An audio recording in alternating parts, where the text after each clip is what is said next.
കൂട്ടുകാരെ, ഇന്ന് നമ്മൾ ഡിസ്കസ് ചെയ്യാൻ പോകുന്നത് 7ാം ക്ലാസ് സോഷ്യൽ സയൻസിലെ 3rd ചാപ്റ്ററായ resistance and the first war of independence. ഈ പാഠത്തിൻ്റെ ചോദ്യങ്ങളും ഉത്തരങ്ങളുമാണ് വീഡിയോയിൽ ഉൾപ്പെടുത്തിയിട്ടുള്ളത്. ഇതിൻ്റെ ആദ്യ ഭാഗം നേരത്തെ അപ്ലോഡ് ചെയ്തതാണ്. കാണാത്തവർക്കായി അതിൻ്റെ ലിങ്ക് താഴെ ഡിസ്ക്രിപ്ഷൻ ബോക്സിൽ നൽകിയിട്ടുണ്ട്. കാണാത്തവർ കാണാൻ മറക്കരുത്. Who led guerrilla war against the British in the forests of Wayanad? വയനാടൻ വനങ്ങൾ കേന്ദ്രീകരിച്ച് ബ്രിട്ടീഷുകാർക്കെതിരെ ഒളിപ്പോര് നടത്തിയതാരാണ്? Pazhassiraja. What was the reason for Pazhassiraja to turn against the British? Pazhassiraja ബ്രിട്ടീഷുകാർക്കെതിരെ തിരിയാൻ എന്തായിരുന്നു കാരണം? The British lifted പഴശ്ശിരാജാ's right to collect taxes from Kottayam in North Malabar. വടക്കേ മലബാറിലെ കോട്ടയം മേഖലയിൽ നികുതി പിരിക്കാനുള്ള അവകാശം തടഞ്ഞതാണ് പഴശ്ശിരാജയെ യുദ്ധം ചെയ്യാൻ പ്രേരിപ്പിച്ചത്. Who were the prominent leaders who fought with Pazhassiraja in the revolt? ഏതൊക്കെ പടയാളികളാണ് യുദ്ധത്തിൽ പഴശ്ശിരാജയെ സഹായിച്ചത്? തലക്കൽ ചന്തു, കൈത്തരി അമ്പു, എടച്ചേനക്കുങ്കൻ, അത്തൻ Kurukkal were the prominent leaders who fought with Pazhassiraja in the revolt. തലക്കൽ Chandu, Kaitheri അമ്പു, എടച്ചനക്കുങ്കൻ, അത്തൻ കുരുക്കൽ എന്നിവരുടെ നേതൃത്വത്തിലുള്ള പടയാളികളാണ് യുദ്ധത്തിൽ പഴശ്ശിരാജയെ സഹായിച്ചത്. എന്നാൽ പഴശ്ശിരാജയുടെ മരണത്തോടെ ഈ യുദ്ധം അവസാനിച്ചു. Who led the anti-British revolts in Travancore? തിരുവിതാംകൂറിലെ ബ്രിട്ടീഷ് വിരുദ്ധ പോരാട്ടങ്ങൾക്ക് നേതൃത്വം നൽകിയത് ആരായിരുന്നു? Veluthampi Dalawa. The anti-British revolts in Travancore were led by Veluthampi Dalawa. British വിരുദ്ധ പോരാട്ടങ്ങൾക്ക് തിരുവിതാംകൂറിൽ നേതൃത്വം നൽകിയത് ധവളയായിരുന്ന വേലുത്തമ്പിയായിരുന്നു. What was the reason for Veluthampi Dalawa to turn against the British? British ആധിപത്യത്തിനെതിരെ തിരിയാൻ വേലുത്തമ്പി ദളവയെ പ്രേരിപ്പിച്ചതെന്താണ്? The constant intervention of the company in the home affairs of Travancore was the main reason for him to turn against the British. English east India കമ്പനിയുടെ നിരന്തര ഇടപെടൽ ധവളയുടെ ഭരണം തടസ്സപ്പെടുത്തി. ഇത് ബ്രിട്ടീഷ് ആധിപത്യത്തിനെതിരെ തിരിയാൻ അദ്ദേഹത്തെ പ്രേരിപ്പിച്ചു. Who announced the Kundara Proclamation against the British? Kundara വിളംബരം ആഹ്വാനം ചെയ്തത് ആര്? Velu Thampi Dalawa. When was the Kundara Proclamation announced? എപ്പോഴാണ് കുണ്ടറ പ്രൊക്ലാമേഷൻ ആഹ്വാനം ചെയ്തത്? In 1809. 1809 കുണ്ടറയിൽ വെച്ച് ബ്രിട്ടീഷുകാർക്കെതിരെ പോരാടാൻ വേലുത്തമ്പി ദളവ ആഹ്വാനം ചെയ്തു. What was the proclamation? എന്തായിരുന്നു ആ വിളംബരം? Dalawa called upon the people to fight against the British. Which are the categories of leaders who were loyal to the company turned against them in 1857? 1857 കമ്പനിയോട് കൂറു പുലർത്തിയിരുന്ന വിഭാഗങ്ങളിൽ പോലും അവർക്കെതിരെ തിരിഞ്ഞു. ഏതൊക്കെ വിഭാഗങ്ങളായിരുന്നു? The Indian soldiers in the British Army, Sepoys, and the kings who lost their hereditary rights as per the doctrine of lapse. Company പട്ടാളത്തിലെ Indian സൈനികർ, ശിപ്പായിമാർ, ദത്തവകാശ നിരോധന നിയമത്തിന്റെ ഫലമായി അധികാരം നഷ്ടപ്പെടുമെന്നുറപ്പായ നാട്ടുരാജാക്കന്മാർ. The living conditions of sepoys were miserable and they had to lead a hard life. ശിപ്പായിമാരുടെ ജീവിതം പരമദയനീയമായിരുന്നു. What were the reasons for the disappointment of sepoys in the British Army? British സൈന്യത്തിലുള്ള ശിപ്പായിമാർ അസംതൃപ്തരാവാൻ കാരണമെന്താണ്? മീഗർ വേജസ്, തുച്ഛമായ വേതനം, prolonged working hours, ദീർഘനേരമുള്ള ജോലി, denying leave, അവധിയില്ലായ്മ, slave like treatment by superior officials, അടിമകളോടെന്ന പോലെ മേലുദ്യോഗസ്ഥന്മാരുടെ പെരുമാറ്റം, poor quality food, മോശമായ ഭക്ഷണം.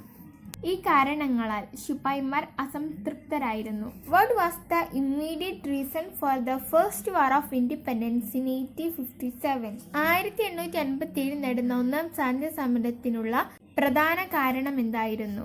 In this contest, the company supplied a new type of Enfield rifle to the sepoys. There was a rumor that the cartridges to be used in the gun were greased with the fat of cows and pigs. Another rumor was that the bread supplied to the sepoys was made from wheat flour mixed with bone powder. This provoked them to rebel. ശിപ്പായിമാർ അസംതൃപ്തരായിരുന്ന അവസരത്തിലാണ് പട്ടാളക്കാർക്കിടയിൽ പുതിയ തരം Enfield തോക്കുകൾ വിതരണം ചെയ്തത്. ഈ തോക്കിൽ ഉപയോഗിക്കേണ്ട തിര വെടിയുണ്ട സവിശേഷതയുള്ളതായിരുന്നു. അവ നിർമ്മിക്കുന്നതിൽ പശുവിന്റെയും പന്നിയുടെയും കൊഴുപ്പുകൾ ഉപയോഗിച്ചു എന്ന വാർത്ത പ്രചരിച്ചു. കൂടാതെ ശിപ്പായിമാർക്ക് വിതരണം ചെയ്തിരുന്ന റൊട്ടി എല്ലുപൊടി ചേർത്ത ഗോതമ്പ് പൊടി കൊണ്ടാണെന്ന വാർത്തയും പരന്നു.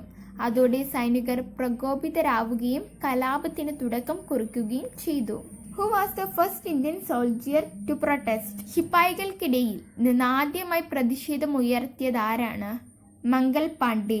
Mangal Pandey was the first Indian soldier to protest. Where did the revolt against the military officials started? സൈനിക മേധാവികൾക്കെതിരെ സംഘടിതമായ രീതിയിൽ കലാപങ്ങൾ ആരംഭിച്ചത് എവിടെയാണ്? In മീരറ്റിലാണ്. Who was the emperor of India? ഇന്ത്യയുടെ ചക്രവർത്തി ആരായിരുന്നു? ബഹദൂർ ഷാ സെക്കൻഡ്. കലാപത്തിനിറങ്ങിയ സൈനികർ ഡൽഹിയിലെത്തി അവസാനത്തെ മുഗൾ ഭരണാധികാരിയായിരുന്ന ബഹദൂർ ഷാ രണ്ടാമനെ ഇന്ത്യയുടെ ചക്രവർത്തിയായി പ്രഖ്യാപിച്ചു. The revolt spread to different parts of India. കലാപം മീററ്റിൽ മാത്രമല്ലായിരുന്നു, ഉത്തരേന്ത്യയിലെ പല ഭാഗങ്ങളിലും പൊട്ടിപ്പുറപ്പെട്ടു. അധികാരം നഷ്ടപ്പെട്ട നാട്ടുരാജാക്കന്മാരും കലാപത്തിൽ പങ്കുചേർന്നു. Which are the places where revolt further spread? ഏതൊക്കെ പ്രദേശങ്ങളിലേക്കാണ് കലാപം പടർന്നത്? The revolt further spread to Kanpur, Lucknow, Allahabad, Jhansi, Arrah and Faizabad. Kanpur, Lucknow, Allahabad, Jhansi, Arrah, Faizabad തുടങ്ങിയ പ്രദേശങ്ങളിലേക്ക് കലാപം പടർന്നു. ഇനി നമുക്ക് ഓരോ പ്രദേശങ്ങളിലും കലാപത്തിന് നേതൃത്വം കൊടുത്തവരെ പരിചയപ്പെടാം. Nana Sahib and Tantia Tope led the revolt in Kanpur. കാൺപൂരിലെ കലാപത്തിന് നേതൃത്വം നൽകിയത് നാനാ സാഹിബും ടാൻഡ്യ തോപ്പിയുമാണ്. റാണി ലക്ഷ്മിബായ് ഇൻ ഝാൻസി. ഝാൻസിയിൽ കലാപത്തിന് നേതൃത്വം നൽകിയത് റാണി ലക്ഷ്മിബായി ആണ്. ബീഗം ഹസ്രത്ത് മഹൽ ഇൻ ലക്നൗ. ലക്നൌവിൽ നേതൃത്വം നൽകിയത് ബീഗം ഹസ്രത്ത് മഹലാണ്. മൗലവി അഹമ്മദുള്ള ഇൻ ഫൈസാബാദ്. ഫൈസാബാദിൽ നേതൃത്വം നൽകിയത് മൗലവി അഹമ്മദുള്ള. കൻവർ സിംഗ് ആണ് ആരയിൽ കലാപത്തിന് നേതൃത്വം നൽകിയത്. കൻവർ സിംഗ് ഇൻ ആര. What was the result of India's first war of independence? ഒന്നാം സ്വാതന്ത്ര്യ സമരത്തിന്റെ ഫലം എന്തായിരുന്നു? The company suppressed the revolt and Bahadur Shah II was expelled to Rangoon. ഈ കലാപത്തെ കമ്പനി അടിച്ചമർത്തി. ബഹദൂർ ഷാ സഫറിനെ റംഗൂണിലേക്ക് നാടുകടത്തി. What was the reasons for the failure of the first war of independence? എന്തുകൊണ്ടായിരിക്കും ഒന്നാം സ്വാതന്ത്ര്യ സമരം പരാജയപ്പെട്ടത്? Though the revolt was widespread in North India, there was no coordination. ഉത്തരേന്ത്യയിൽ മിക്ക സ്ഥലങ്ങളിലും കലാപങ്ങൾ ഉണ്ടായെങ്കിലും ഇതിനൊരു സംഘടിത സ്വഭാവം ഉണ്ടായിരുന്നില്ല, ഒരു കോർഡിനേഷൻ ഈ സമരങ്ങൾക്ക് ഉണ്ടായിരുന്നില്ല.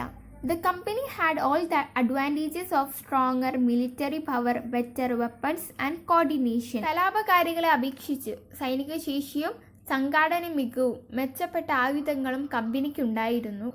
It failed to ensure mass support. ഇന്ത്യക്കാരിൽ എല്ലാ വിഭാഗങ്ങളുടെയും പിന്തുണ നേടുന്നതിൽ കലാപകാരികൾ പരാജയപ്പെട്ടു. The English educated Indians were against the revolt. English വിദ്യാഭ്യാസം നേടിയ ഇന്ത്യക്കാർ സമരത്തിനെതിരെയായിരുന്നു. The rulers of affluent princely states supported the company. സമ്പന്നരായ നാട്ടുരാജാക്കന്മാർ കമ്പനിക്കായിരുന്നു പിന്തുണ നൽകിയിരുന്നത്. Why is the freedom struggle in 1857 considered India's first war of independence? 1857 നടന്ന സ്വാതന്ത്ര്യ സമരത്തെ എന്തുകൊണ്ടാണ് ഇന്ത്യയുടെ ഒന്നാം സ്വാതന്ത്ര്യ സമരമായി കണക്കാക്കപ്പെടുന്നത്? It was the first mass revolt against the company rule. So the revolt is considered as the first war of Indian independence. സമരം പരാജയപ്പെട്ടെങ്കിലും company ഭരണത്തിനെതിരെ നാടിൻ്റെ മോചനത്തിനായുള്ള ആദ്യത്തെ ബഹുജന സമരമായിരുന്നു അത്. അതുകൊണ്ട് തന്നെ ഈ സമരത്തെ ഇന്ത്യയുടെ ഒന്നാം സ്വാതന്ത്ര്യ സമരമായി കണക്കാക്കുന്നു. What was the highlight of the revolt? The highlight of the revolt was the sense of unity that the people of India upheld irrespectively of religion. കലാപത്തിൻ്റെ ഏറ്റവും വലിയ ശക്തി മതത്തിന് അതീതമായി ഇന്ത്യൻ ജനത ഉയർത്തിയ ഐക്യബോധമായിരുന്നു. It was this solidarity that motivated the Sepoys to proclaim Bahadur Shah as Shen Shah in Hindustan, the Emperor of India. Bahadur ഷായെ ഷാഹിൻഷായി ഹിന്ദുസ്ഥാൻ ഇന്ത്യയുടെ ചക്രവർത്തിയായി പ്രഖ്യാപിക്കാൻ ശിപ്പായിമാരെ പ്രേരിപ്പിച്ചത് ഈ ഐക്യമായിരുന്നു. കൂട്ടുകാരെ, ടെക്സ്റ്റ് ബുക്കിൽ പേജ് നമ്പർ 34 ഒരു ടേബിളാണ്. നമുക്ക് ഈ ടേബിൾ ഒന്ന് പൂരിപ്പിക്കാം. ടേബിളിൽ 2 കോളമായി തിരിച്ചിട്ടുണ്ട്. ഒന്ന് the centres of the revolt, കലാപം നടന്ന സ്ഥലങ്ങൾ. രണ്ടാമത്തേത് ദ ലീഡേഴ്സ്, നേതൃത്വം നൽകിയവർ. ഒന്ന് തന്നിട്ടുണ്ട് ഝാൻസി. ഝാൻസിയിൽ നേതൃത്വം നൽകിയത് റാണി ലക്ഷ്മിബായി ആണ്. ആരയിൽ നേതൃത്വം നൽകിയത് കൻവർ സിംഗ് ആണ്. ഫൈസാബാദിൽ നേതൃത്വം നൽകിയത് മൗലവി Ahmadullah.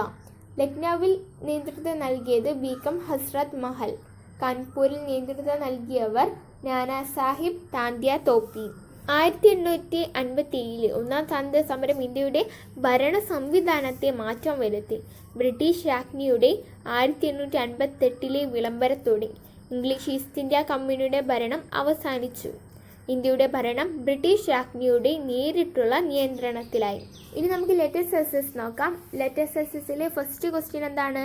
Match the columns in the table properly. താഴെ കൊടുത്ത ടേബിള് ഉചിതമായ രീതിയിൽ യോജിപ്പിക്കുക. ടേബിളിൽ 2ആക്കി തിരിച്ചിട്ടുണ്ട്, എയും ബിയും. എയിൽ എന്തൊക്കെയാണുള്ളത്? Santhal, Bahadur Shah second, Pazhassi Raja, Nana Sahib. ബിയിലോ തലക്കൽ Chandu, Kanpur, Sindhu and കൻഹു, Delhi. സാന്താളിന് അനുയോജ്യമായ എന്താണ് രണ്ടാമത്തെ കോളത്തിലുള്ളത്? സിന്ധു ആൻഡ് കൻഹു. ബഹദൂർ ഷാ സെക്കൻഡിന് അനുയോജ്യമായ എന്താണ് ബിയിലുള്ളത്? ഡൽഹി. പഴശ്ശി രാജയോ? തലക്കൽ ചന്തു. നാനാ സാഹിബ്, കാൺപൂർ. രണ്ടാമത്തെ ക്വസ്റ്റ്യൻ എന്താണ്? What were the hardships faced by the farmers due to tax reforms of the British. British ഇന്ത്യയിൽ നടപ്പിലാക്കിയ വിവിധ നികുതി സമ്പ്രദായങ്ങൾ മൂലം കർഷകർ നേരിട്ട ബുദ്ധിമുട്ടുകൾ എന്തെല്ലാമായിരുന്നു എന്ന് വ്യക്തമാക്കുക. The farmers lost their fields and they became laborers. The farmers had to depend on sahus, the private money lenders, for loans at a high rate of interest. Company levied heavy taxes on farmers. No tax concessions when drought or flood destroyed their crop. Tax had to be paid in cash. അടുത്ത question നോക്കാം. How did the import policy of British affect different categories of people in Bengal? ബ്രിട്ടീഷുകാരുടെ ഇറക്കുമതി നയം ബംഗാളിലെ വിവിധ ജനവിഭാഗങ്ങളെ എപ്രകാരമാണ് ബാധിച്ചത്?